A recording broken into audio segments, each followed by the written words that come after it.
Good morning students, this is Kalpana Singh on the stage RITT YouTube channel पर आप सभी का एक बार फिर से स्वागत है। आप हमारे यूट्यूब चैनल को लाइक शेयर एंड सब्सक्राइब करिए, साथ ही साथ बेल आइकन को भी प्रेस करिए ताकि वीडियो की नोटिफिकेशन जो आते हैं वो आप तक पहुंचती रहे और आप वीडियो को देखते रहें। ठीक है, तो चलिए आज हम लोग देखेंगे आर्थिक विकास के बारे में। ठीक है, तो चलिए आर्थिक विकास क्या होता है उसके बारे में देखते हैं। आर्थिक विकास, ठीक है, इकोनॉमिक डेवलपमेंट, इसका अभिप्राय उस प्रक्रिया से है। आर्थिक विकास इसका अभिप्राय उस प्रक्रिया से है जिसके द्वारा किसी देश की प्रति व्यक्ति वास्तविक आय तथा आर्थिक कल्याण में दीर्घकालीन वृद्धि होती है। यानी कि प्रति व्यक्ति वास्तविक आय, एक व्यक्ति, देश का एक व्यक्ति कितना वास्तविक यानी कि कितना कमा सकता है, उसका क्या आर्थिक कल्याण में, यानी कि देश की आर्थिक कल्याण में उसका क्या योगदान है, किस तरह से देश की आर्थिक स्थिति सुधर रही है, उसके उसके साथ इसका अर्थ लिया जाता है। दूसरा देखिए यहाँ पे आर्थिक समृद्धि, इसका अभिप्राय उस प्रक्रिया से है जिसके द्वारा किसी भी व्यक्ति, किसी की प्रति व्यक्ति वास्तविक आय में दीर्घकालीन में वृद्धि होती है। ठीक है, दोनों एक ही चीज है, थोड़ा बहुत डिफरेंट है। तो चलिए देखिए यहाँ पे देखिए आर्थिक विकास एवं आर्थिक समृद्धि में अंतर। तो यहाँ पे देखिए GDP यानी कि प्रति व्यक्ति आय, जो प्रति व्यक्ति आय है वो क्या होता है, वास्तविक आय, यानी कि देश की प्रति व्यक्ति आय क्या होती है, वह अत्यधिक होनी चाहिए, बढ़नी चाहिए। और यही हाल यहाँ पे भी होता है, आर्थिक समृद्धि में भी होता है।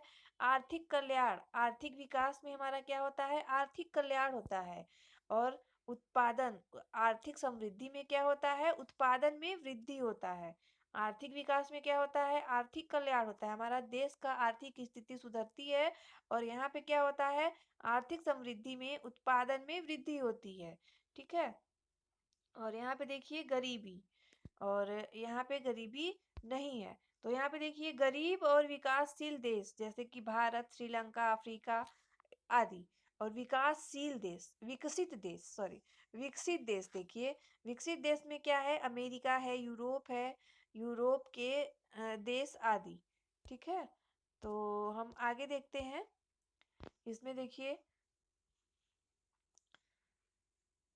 संकुचित आर्थिक समृद्धि और आर्थिक विकास में अंतर है। संकुचित आर्थिक धारणा है क्योंकि केवल उत्पादन में वृद्धि जरूरी नहीं होती है, आर्थिक कल्याण भी हमारा जरूरी होता है। ठीक है, तो यहाँ पे ये देखिए इसका है व्यापक धारणा है क्योंकि उत्पादन में वृद्धि के साथ साथ आर्थिक कल्याण भी जरूरी है। यहाँ पे केवल उत्पादन में वृद्धि जरूरी है और यहाँ पे आर्थिक उत्पादन के साथ मतलब उत्पादन में वृद्धि के साथ साथ आर्थिक कल्याण भी जरूरी है। ठीक है, तो यहाँ पे देखिए केवल उत्पादन में जरूरी है और यहाँ पे आर्थिक कल्याण भी जरूरी है, उत्पादन भी जरूरी है। और दूसरा है इसमें आय के वितरण को ध्यान में नहीं रखा जाता, यानी कि आय का जो वितरण है उसको ध्यान नहीं दिया जाता है। इसमें आय में होने वाले वितरण को ध्यान में रखा जाता है। अब अगला है हमारा, इस धारणा का प्रयोग विकसित देशों की आर्थिक प्रगति के लिए किया जाता है। यानी कि इस आर्थिक समृद्धि का प्रयोग हम विकसित देशों की आर्थिक प्रगति के लिए, यानी कि जो विकसित देश है उसके लिए हम प्रयोग करते हैं, जो हमारा गरीब और विकासशील देश है उसके लिए हम प्रयोग नहीं करते हैं। तो इस धारणा यानी कि आर्थिक विकास का प्रयोग हम अल्प विकसित देशों की आर्थिक प्रगति के लिए करते हैं, यानी कि अल्प विकसित यानी कि गरीब और विकासशील देश, उनके लिए हम प्रयोग करते हैं। अब हम देखते हैं आर्थिक विकास के निर्धारक तत्व। ठीक है, तो आर्थिक विकास के जो तत्व हैं वो देखिए यहाँ पे है, आर्थिक विकास के तत्व, प्राकृतिक संसाधन, प्राकृतिक संसाधन। ठीक है, तो जो भी, जैसे हमको आर्थिक विकास करना है तो हमारा जो प्राकृतिक संसाधन है, नेचुरल रिसोर्सेज हैं, उसकी ओर हमें ज़्यादा ध्यान देने चाहिए ताकि हम प्राकृतिक सोर्स के माध्यम से अपनी देश की आर्थिक आय बढ़ा सके और उसकी स्थिति को सुधार सके। अब दूसरा है हमारा तकनीकी प्रगति। और नेचुरल रिसोर्सेज के साथ साथ हमको प्रोग्रेस यानी कि टेक्निकल प्रोग्रेस पे भी ध्यान देना चाहिए। टेक्निकल प्रोग्रेस यानी कि देश में क्या क्या मतलब हम बना सकते हैं, टेक्निकल चीज़ें, कौन सी टेक्नोलॉजी को अपनाते हुए हम अपनी देश की आर्थिक स्थिति को सुधार सकते हैं। और शिक्षा का प्रसार। नंबर तीसरा है शिक्षा का प्रसार। तो शिक्षा का प्रसार भी एक महत्वपूर्ण तत्व के रूप में सामने आया है। शिक्षा का प्रसार यानी कि जैसे कि जब हमारे देश की नागरिक शिक्षित नहीं होगी तो हमारे देश का आर्थिक विकास स्वयं ही रुक जाएगा। जैसे ही हमारे देश में शिक्षा का प्रचार एवं प्रसार होगा और हमारे देश की नागरिक शिक्षित होगी तो हमारे देश का आर्थिक स्थिति अपने आप ही सुधरेगा। व्यवसायिक ढांचा अगला नंबर है हमारा, नंबर 4, व्यवसायिक ढांचा। व्यवसायिक ढांचा मतलब व्यवसाय। व्यवसाय जो है ये देखिए ऑक्यूपेशनल स्ट्रक्चर। तो व्यवसायिक ढांचा पे भी हमें ध्यान देना चाहिए। जैसे हमारा भारत में है, भारत देश है तो उसमें व्यवसायों को व्यवसाय पे ज़्यादा महत्व नहीं दिया जाता है। और जैसे हमारा अमेरिका है, बड़े बड़े देश हैं, उनमें ज़्यादातर लोग व्यवसाय यानी कि कुछ न कुछ अपना काम धंधा करते हैं और उसके बाद उनके उचित अवसर व सुविधाएं प्रदान की जाएं, जैसे कि देश की पूंजी व उत्पादन को बढ़ाने में योगदान दे सकें। ठीक है। बैंक व देश की अन्य वित्तीय संसाधनों द्वारा स्वरोजगार।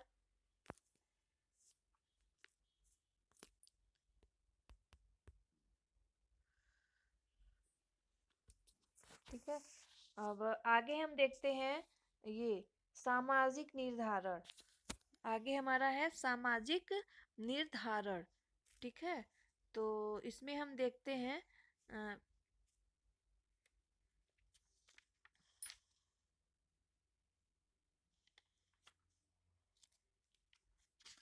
हमारे देश की आर्थिक स्थिति सुधारने के लिए समाज का भी बहुत बड़ा योगदान होता है। जैसे हमारे समाज के लोग होंगे उसी तरह से हमारे देश का विकास होगा। अगला है हमारा बाजार का आकार। तो बाजार के आकार पे भी हमारा जो आर्थिक विकास है वो निर्भर करता है। बाजार का आकार मतलब कि जैसे बाजार का आकार बाजार का आकार कैसा होना चाहिए, बड़ा होना चाहिए। जनसंख्या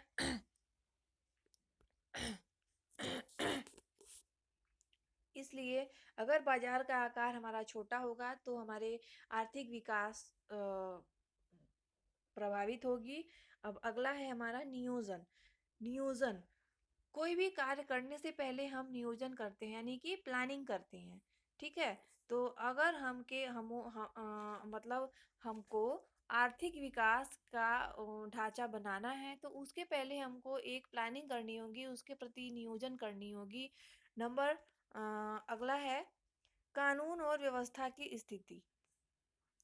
कानून और व्यवस्था की स्थिति भी अच्छी होनी चाहिए। धार्मिक निर्धारण, धर्म का कोई वो नहीं होना चाहिए, भेदभाव नहीं होना चाहिए। धर्म को लेकर के कोई लड़ाई झगड़ा नहीं होना चाहिए। विकास की इच्छा और व्यक्तियों में विकास की, अपने आप को विकसित करने की इच्छा होनी चाहिए। अगर इच्छा ही नहीं होगी तो व्यक्ति अपने आप को कभी विकसित नहीं कर पाता है। भ्रष्टाचार से मुक्ति। तो भ्रष्टाचार से मुक्ति यानी कि जो हमारे देश में इतने भ्रष्टाचार हो रहे हैं वो नहीं होने चाहिए। तो आज के लिए बस इतना ही।